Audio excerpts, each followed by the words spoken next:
Everyone's like, oh, look, here comes Pensy Joe bringing the Pennsylvania stuff because really test LED in the headlight, but we'll take this quite well by all. Regular combination, she's all that Sheet at 10. Proceed to 15.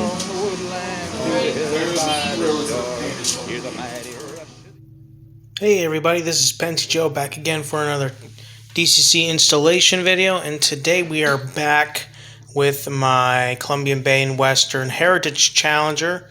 This is number 909. Number 909 does not have decals yet. I plan on having some help doing some touch-up paint work at some point. But yeah, we're going to try and get a decal at some point to try and have it say fully spelled out Columbia Bay and Western on here. And we'll have 909 in yellow on the back of the tender. I got to do some touch-up paint on some of the areas where there's some spray paint. I'm not sure if I'm going to do like, I'm going to have to find some like satin black or something like that. Some non-metallic satin black or, you know, matte black to paint to touch up all over on the rear of the locomotive. But, yeah, what we're going to do today, we're going to install a TCS WOW sound decoder with Keep Live, otherwise known as kit number 1517.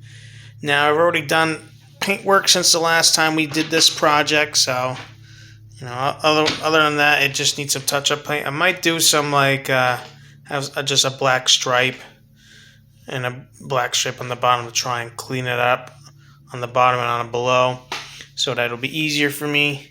At some point, I'd also like to have help with somebody to do fine detailing to make a more matchable diamond to the other side, so that the number over here will be, or actually, I might actually just do the abbreviation of CB and W on the smoke deflectors, and then have the number in yellow right here. I still got to paint yellow on the windowsill and on the below sill right here for the step. So when the crew figures or the crew's got to go up to get on top of the running boards, they'll have to do that. I might do some more touch-up clean work for the wheels, for the tires, so that the wheels are black and I don't have any yellow painting bleeding on the wheels anymore. But other than that, you know, nothing much has changed. I haven't taken out of the box since I moved to Tennessee, so yeah, it's finally here. And man, these things are heavy. I've already done work on my club's Challenger. I brought it with me after the fair earlier this year to upgrade it, and it's actually very simple.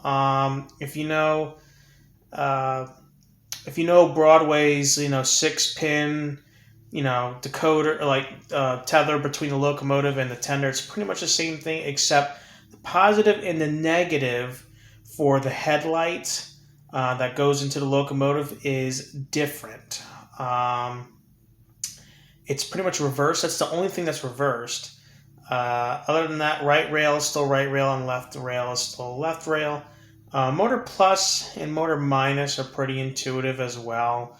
The motor plus is on the right side and motor minus is on the left side, as I've learned when I used my club's locomotive as a trial way of trying to figure things out. But yeah, it's a very simple thing to figure out from what I've experienced. And today we're going to learn how to do that. As you can see, we have, this is what the decoder looks like based off of the one from the previous locomotive. I took the rear LED out for the rear headlight because I needed it for that locomotive, and I'm going to do the same thing with this locomotive as well. I'm going to be taking the LED out from the rear. Just want to give everybody a heads up. It is a pain in the butt to take these cold bunkers off, and you might have to pry it open, and yeah, you might damage some of the clips. So just a heads up warning. It is what it is, but it's worth it. What I'm going to do is you're going to have to unscrew this screw and this screw. There is a hatch that comes off for the rear screw in order to take that off. And you're going to have to take off this tool chest bunker as well as the coal bunker. And yeah, without further ado, I'm going to unscrew these, and then we should be able to take the shell off the tender and be able to look inside and hopefully remove the decoder easily enough. And I'll show you guys how to do that. It's very simple. You just have to unsolder the wires from the board, and the board will come off. And there's some screws you have to take off that board. Alright, so next thing's next. Here's the board on the inside, pretty much the same one as I showed you earlier. I'm going to have to try and get this off. I'm going to take this rear headlight off so that I can use some electrical tape and tape it up into the roof in that corner over there. Obviously this thing is loose, this rear panel. That's not that big of an issue. Speakers, we're not going to unscrew anything. We're going to leave them like that. We're going to definitely cut the wires here. We're going to take the wires off from this plug. They used to plug right here onto the board right here if it focuses. Right here. We're not going to need this anymore, so that'll be fine. And as you can see, I mean, I could recycle these capacitors if I wanted to at some point. Or I can resell the boards and then sell it to people, and if they want to work on it, they can. So this is the Motor Plus. Now, the Motor Plus is soldered to this. It's in a soldered weird spot. This is weird. Usually it's just a pad, but yeah, we're gonna have to unsolder that and unsolder for the negative motor pickup. And we got wires to unsolder here. This is a right rail, and for some reason right rail is black. Okay, well that's fine. I'm still gonna solder the red for the right rail based off of the TCS wiring diagram to the black, because this is right rail, and then left rail is obviously the red wires this time around. Kind of backwards a bit, but it works and it makes sense. But yeah, guys, this is fairly simple. We got to take this weight off first, so it's easier to do what we need to do. I'm going to try and do that. So yeah, Athearn Genesis, like the early runs of Athearn Genesis, I believe this is a QSI decoder. Some people say there's an MRC decoder as well. I believe this is just a QSI decoder. So this is like a QSI era decoder or something like that. The sounds are not the greatest. Yeah, they're not the greatest sounds. But it's very simple. We're not going to take this off. This is going to stay the way it is. We're just going to unsolder the wires from this main board right here and take this board out because we don't need any more, and unsolder this as well. I will do that right away because I do not have 3 hands, and yeah. Anyways, guys, I'll see you when we're done with that, and we'll take a good look at the wires, and we'll get ready to start soldering some wires in this puppy. Alrighty, and here we go. This is the board removed right here.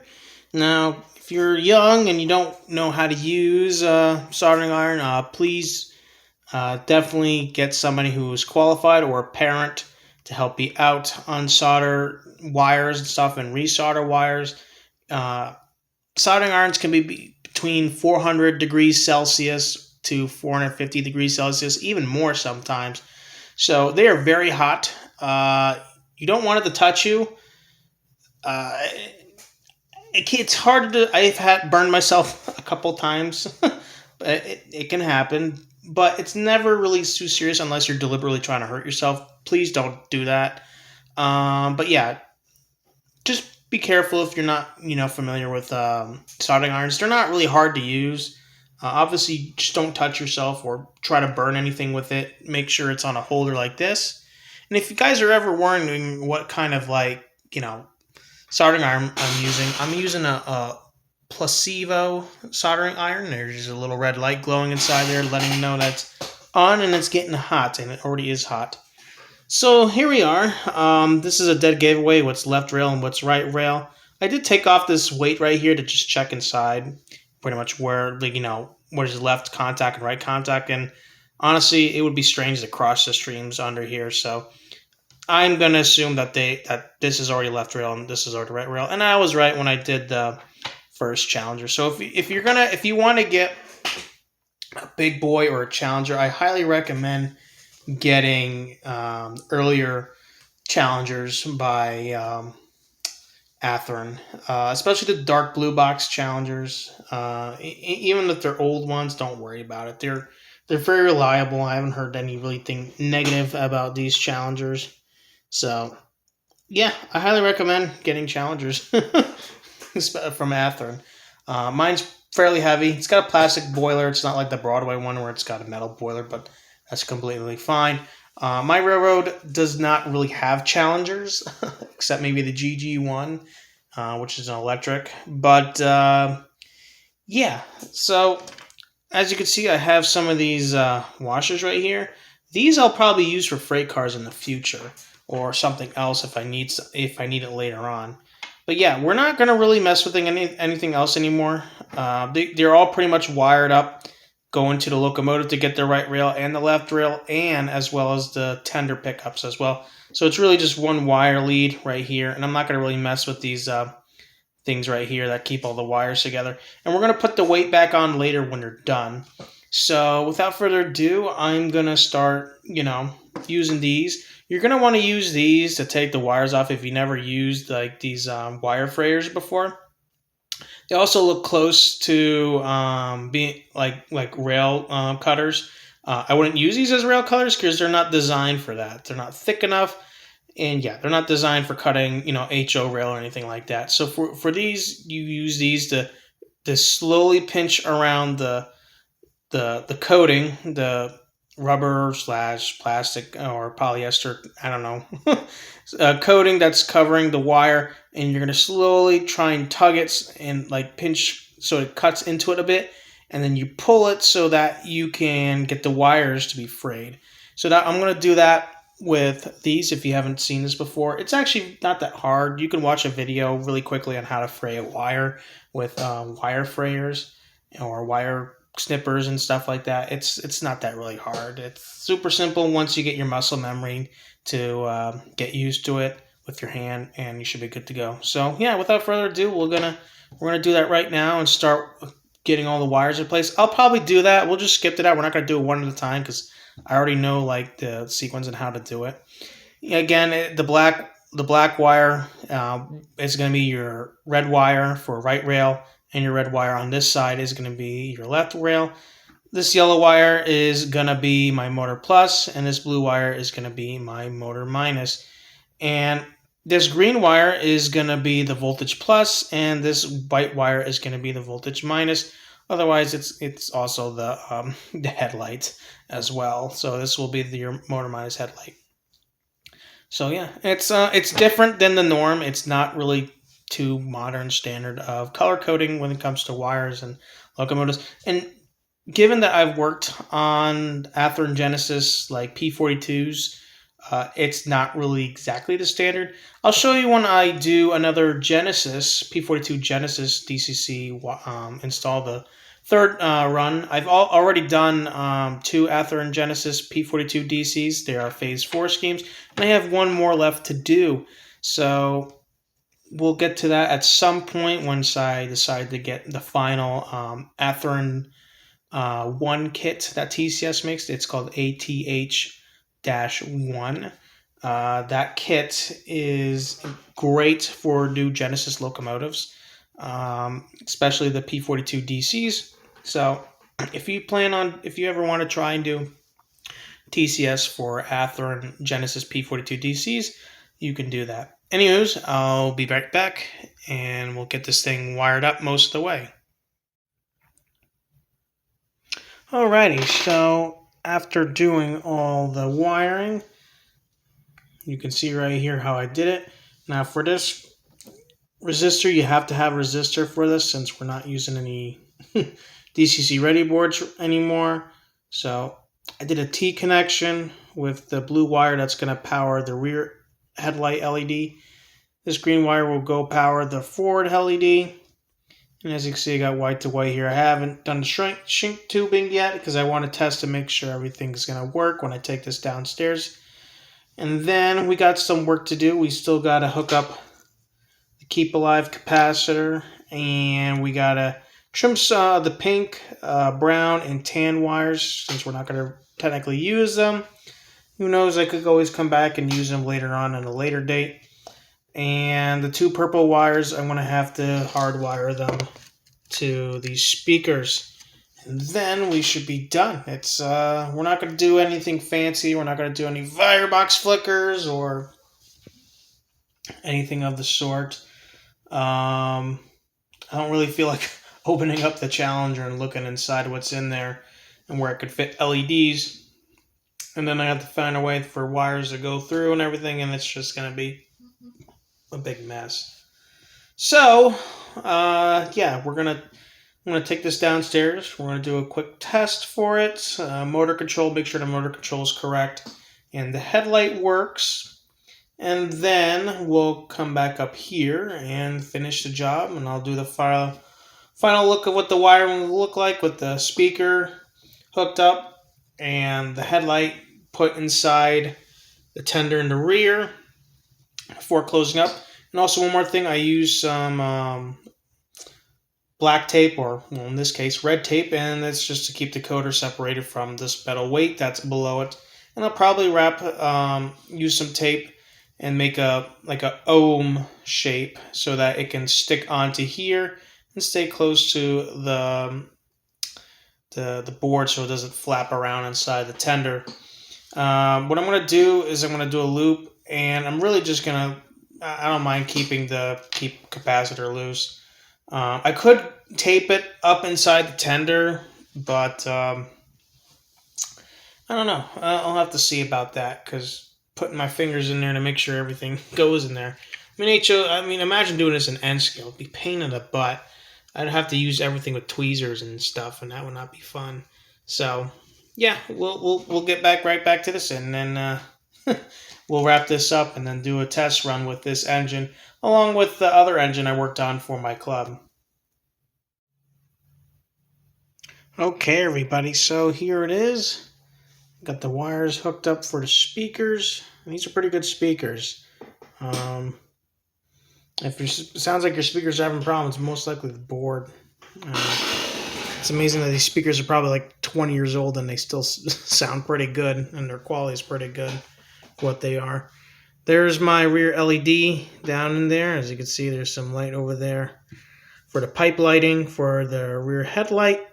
And there's also the emergency light as well that has pipe lighting that goes up into there on the top of the tender. And here's my wires cut right here in case I want to do anything in the future. Same with the green and purple in the front. Everything's all shrink wrapped. And we got our Keep Live capacitor right here. I can just drop it in there if I want to. And the last thing I need to do is just put the shell on, put the screws back on for the rear that holds this part in place, and then put the screws back on top, and then the tender's ready to go. So, yeah, once I screw these back on, we'll do one more little short talking about the closing process, and then we're going to go downstairs and test the train out. Alrighty, so now everything's back on. I have the rear warning light on. We got the screws back in under here. Now, actually, what you could do is once you take this bunker off, you could slide this back and it'll snap and it will come off. So, that's my mistake. I wish some of the videos I was watching were more clear on that, but that's okay. I got it back on. Everything's sealed now. Everything's pretty much ready to go. And yeah, we'll see you guys downstairs, and we'll run the locomotive, and I'll have some sounds programmed into it while we're at it as well.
By the shore, hear the mighty rush of the engine, hear the lonesome hobo squall, riding through the jungle on the Wabash Cannonball.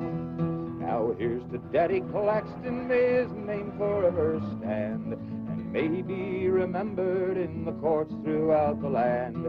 When his earthly race is over, let the curtains round him fall. We'll carry him home to victory on the Wabash Cannonball. Oh, listen to the jingle, the rumble, and the roar, as she glides along the woodland to the hill and by the shore. Hear the mighty rush of the engine, hear the lonesome hobo squall, riding through the jungle on the Wabash Cannonball.